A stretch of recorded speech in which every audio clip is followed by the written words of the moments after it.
Dear friends, हमने जो last वाला लेक्चर देख पढ़ा था उसमें हमने सोल्व आउट किए थे 2011 से लेकर के 2017 तक जो भी आर्टेट और रीट के रूप में एग्जाम हुए हैं, फोनेटिक ट्रांसक्रिप्शन से रिलेटेड क्वेश्चंस आए थे।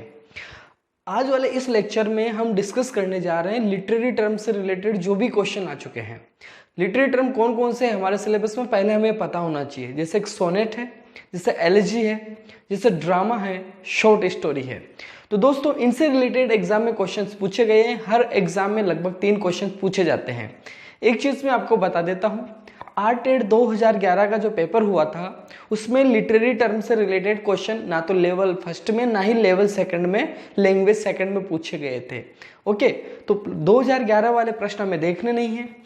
आर्टेट 2012 में लिटरेरी टर्म से रिलेटेड कुछ क्वेश्चंस पूछे गए थे, लेवल फर्स्ट में भी और लेवल सेकंड में भी। तो चलो चलते हैं, और पढ़ने से पहले मैं एक बार फिर से आप सभी का स्वागत करता हूं और पढ़ते हैं आज के हमारे प्रश्न। दोस्तों जो सबसे इंपॉर्टेंट क्वेश्चन है जो ज्यादातर रिट में अभी तक पूछा गया है वो है एलिजी के ऊपर। तो हमारा क्वेश्चन था लेवल फर्स्ट वाले पेपर में, लैंग्वेज सेकंड में, कि an elegy written in, elegy एक पोएम होती है जिसको लिखा जाता है टू सेलिब्रेट एन ओकेजन, किसी अवसर को सेलिब्रेट करने के लिए, in the praise of God, किसी की प्रेज में, मतलब भगवान की प्रेज प्रशंसा में, या फिर to express our love for someone, या किसी भी हमारे चाहते के प्रति हमारा प्रेम प्रदर्शित करने के लिए, या फिर in the memory of someone who has died, या फिर ऐसा कोई भी व्यक्ति जो कि रिसेंटली मर चुका है उसकी याद में हम इसे लिखते हैं। दोस्तों एलिजी का लेक्चर मैंने अच्छे से पढ़ाया है, उसमें आपको बताया था कि एलिजी हमारे प्रिय जो भी दोस्त होते हैं जिसकी डेथ हो चुकी होती है उसकी शोक में हम एलिजी लिखते हैं। तो ध्यान देना, इसका आंसर क्या हो जाएगा? डी। बहुत इजी आंसर है, पढ़ने के बाद में हम आसानी से कर सकते हैं। सेकंड क्वेश्चन पूछा गया था ए सोनेट कंटेन्स, तो 4 ऑप्शन देने की जरूरत नहीं है क्योंकि एक सोनेट में कितनी लाइंस होती है? 14 लाइंस होती है। एक और चीज मैं आपको यहाँ पर बता देता हूँ, सोनेट का मैं वैसे अलग से एक लेक्चर और बनाऊंगा। एक प्रकार का सोनेट होता है जिसे बोलते हैं कर्टेल सोनेट। क्या बोलते हैं? Cartel sonnet. कर्टेल सोनेट जो होता है दोस्तों, जिसे G.M. हॉपकिंस नाम के पोइट ने क्रिएट किया था। इन्होंने जो ये विधा लिखी इसमें 10.5 लाइन की पोएम होती है, और जो 10.5 लाइन का 10 और एक हाफ लाइन होती है उस सोनेट को बोलते हैं कर्टेल सोनेट। इसके ऊपर मैं अलग से एक लेक्चर बना दूंगा। उसके बाद थर्ड वाला जो क्वेश्चन है, all the dialogues in a drama contain the thoughts and feelings out. जो ड्रामा होता है ना, उस ड्रामा में जो विचार होते हैं, भावनाएं होती है, वो किसकी होती है दोस्तों? ऑप्शन हमारे पास में कैरेक्टर्स की, मतलब उसके पात्रों की, ऑथर की जो उसे लिखता है, ऑडियंस की, श्रोताओं की, डायरेक्टर जो उसे डायरेक्ट करता है। तो मैं आपको एक चीज यहाँ समझाना चाहूंगा दोस्तों कि जो डायलॉग्स जो कैरेक्टर्स के द्वारा प्रेजेंट किए जाते हैं उसमें किनके थॉट्स और फीलिंग्स समाहित होती है। वो कैरेक्टर्स किसके द्वारा क्रिएट हुए होते हैं? ऑथर के द्वारा, ड्रामेटिस्ट के द्वारा, प्ले राइट के द्वारा। तो वो जो कैरेक्टर्स वही बोलेगा जो ड्रामेटिस्ट लिखेगा, जो नाटककार लिखेगा वही कैरेक्टर बोलेगा। तो ये जो डायलॉग्स होते हैं ना, उसमें जो ऑथर होता है, लेखक होता है, उसकी फीलिंग्स और उसकी थॉट्स समाहित होती है। तो इसका आंसर हो जाएगा हमारा बी। उसके बाद 4th नंबर का जो क्वेश्चन है वो है शेक्सपियर्स सोनेट कंटेंट्स। जो शेक्सपियर का सोनेट होता है, एक तो सोनेट होता है पेट्रार्कन सोनेट और एक होता है शेक्सपियरियन सोनेट। तो उसमें कितने स्तंजा और कितने कपलेट होते हैं, ये वाला क्वेश्चन था। 4 ऑप्शन देने की जरूरत नहीं है, हमें पता होना चाहिए। उसमें 3 तो क्वाट्रेंस होते हैं जिन्हें हम स्तंजा भी कह सकते हैं, और एक क्या होता है? कपलेट होता है। तो 4 लाइन के 3 क्वाट्रेंस 12 लाइंस और 2 लाइन का एक कपलेट 14 लाइंस। उसके बाद में 5th नंबर का क्वेश्चन था जो एलिजी से रिलेटेड था। चौथा और जो 5वां प्रश्न है ये दोनों लेवल 2 में आए थे। फर्स्ट, सेकंड, थर्ड तीनों प्रश्न लेवल फर्स्ट में आए थे। तो लेवल सेकंड में भी एलईजी से रिलेटेड प्रश्न पूछा गया, जबकि लेवल फर्स्ट में भी एलईजी से रिलेटेड क्वेश्चन पूछा गया। तो इंपॉर्टेंट टॉपिक हो गया। ध्यान देना, एलईजी यूजुअली गिव्स एक्सप्रेशन। तो आप सभी को पता है एलईजी क्या एक्सप्रेशन देती है। एलईजी में खुशी तो होती नहीं है, जॉय वाला आंसर कट जाएगा, विजय की भी बात नहीं होती, ये भी कट गया, और हार की भी बात नहीं होती, उसमें बात होती है सेंस ऑफ लॉस की। तो यहाँ पर हमारा आंसर हो जाता है बी। तो दोस्तों ये जो प्रश्न हमने 5 प्रश्न डिस्कस किए, ये 5 क्वेश्चंस आरटेट 2012 के पेपर में आए हुए थे, लैंग्वेज सेकंड में आए थे, लेवल फर्स्ट और लेवल सेकंड में। अब हम डिस्कस करते हैं रिट 2015 में पूछे गए लिटरेचर टर्म से संबंधित प्रश्नों को। ये जो प्रश्न है लिटरेरी टर्म के, जो रिट 2015 के लेवल फर्स्ट में पूछे गए थे।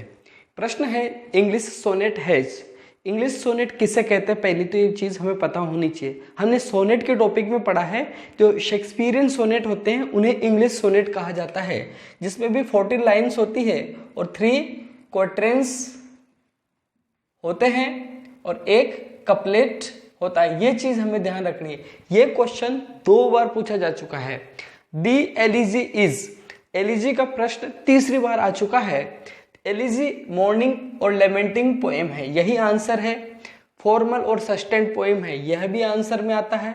It is judged by its theme और subject matter, not by its metre और स्टेंजास। हाँ दोस्तों, यह दुख व्यक्त करने वाली पोएम होती है।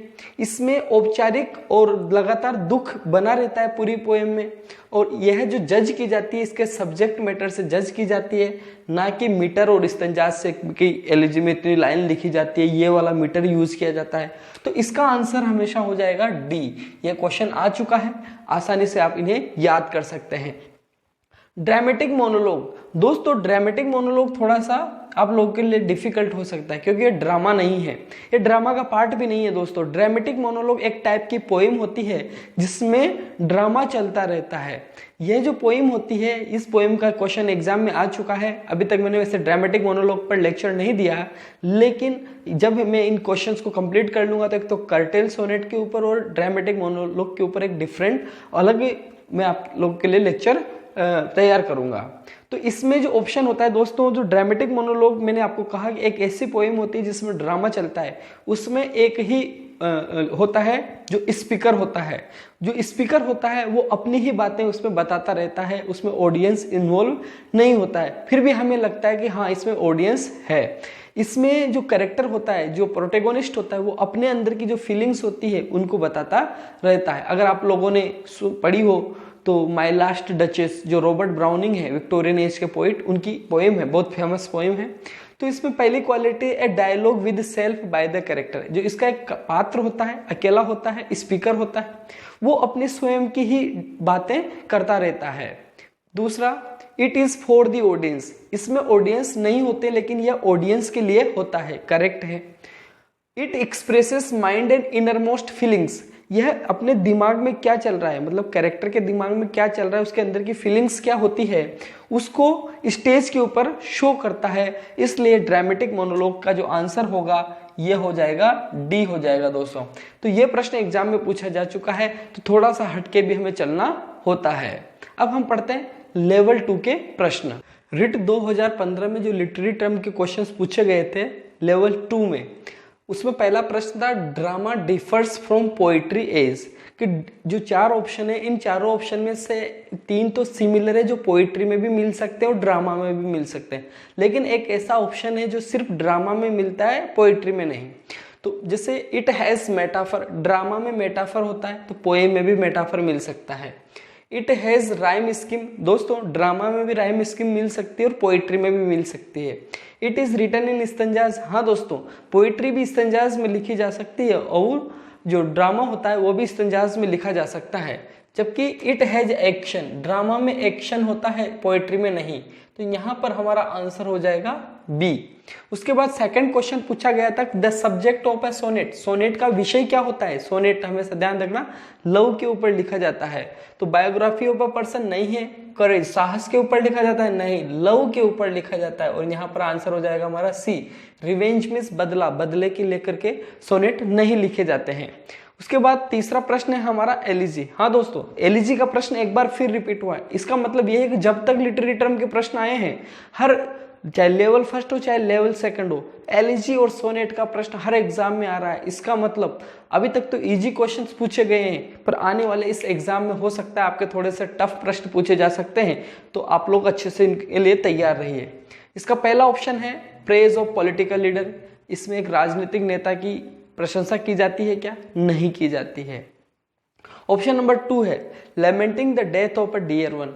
क्या इसमें कोई जो हमारा प्रिय जिसे हम खो देते हैं, क्या उसकी मौत के ऊपर विलाप किया जाता है? हाँ दोस्तों, यही इसकी मुख्य थीम होती है। तो यह हमारा आंसर राइट हो गया और यही हमारा आंसर होगा और बी नंबर। तो सीधी सी बात है, एलईजी ध्यान रखिए, एक रोना धोना, एलईजी ध्यान रखिए, रोना धोना। ये प्रश्न हमारे 2015 में आ चुके हैं। अब हम डिस्कस करते हैं रिट 2017 के लैंग्वेज सेकंड में पूछे गए लिटरेरी टर्म के प्रश्नों को। रिट 2017 में जो लेवल फर्स्ट और लेवल सेकंड है, उसके अंतर्गत जो लैंग्वेज सेकंड के रूप में जो लिटरेरी टर्म के क्वेश्चंस पूछे गए थे वो भी बहुत आसान थे, आप आसानी से इन्हें कर सकते थे।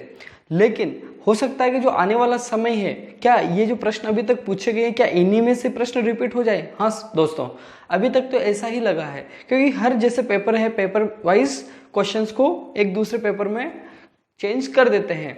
तो ऐसा अगर हो जाए तो इन प्रश्नों को पढ़ने के बाद आपको कुछ नहीं पढ़ना पड़ेगा, और यदि आपको थोड़ा सा और ज़्यादा भी पढ़ना पड़े तो कुछ भी मत पढ़िए। मैंने जो नोट्स आपको दिए हैं उन नोट्स को अच्छे से पढ़ लीजिए, और जो वीडियो लेक्चर मैंने आपको दिए हैं उनको आप अच्छे से पढ़ लीजिए। मैं गारंटी देता हूँ आपके एग्जाम के 3 क्वेश्चन जो लिटरेरी टर्म के आने वाले हैं वो सोल्व आउट इजीली हो जाएंगे। 5 क्वेश्चंस का सॉल्यूशन तो मैंने कल वाले लेक्चर में बताया था फोनेटिक ट्रांसक्रिप्शन का, और इस लेक्चर में मैं आपको बताने जा रहा हूँ 3 प्रश्नों का हल।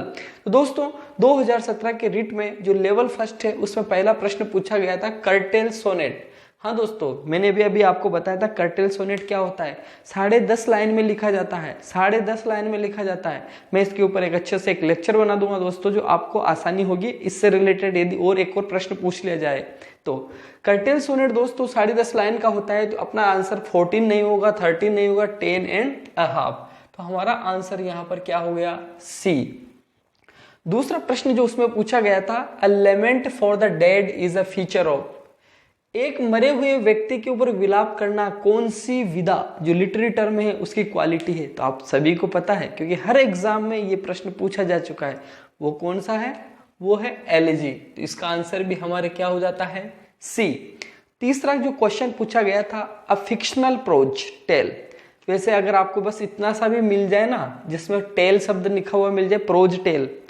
एडगर एलन पो ने शॉर्ट स्टोरी को प्रोज टेल कहा है। दोस्तों मैंने ये चीज आपको जो लेक्चर दिया था शॉर्ट स्टोरी वाला, उसमें लिखवा भी रखी है और पढ़ा भी रखी है।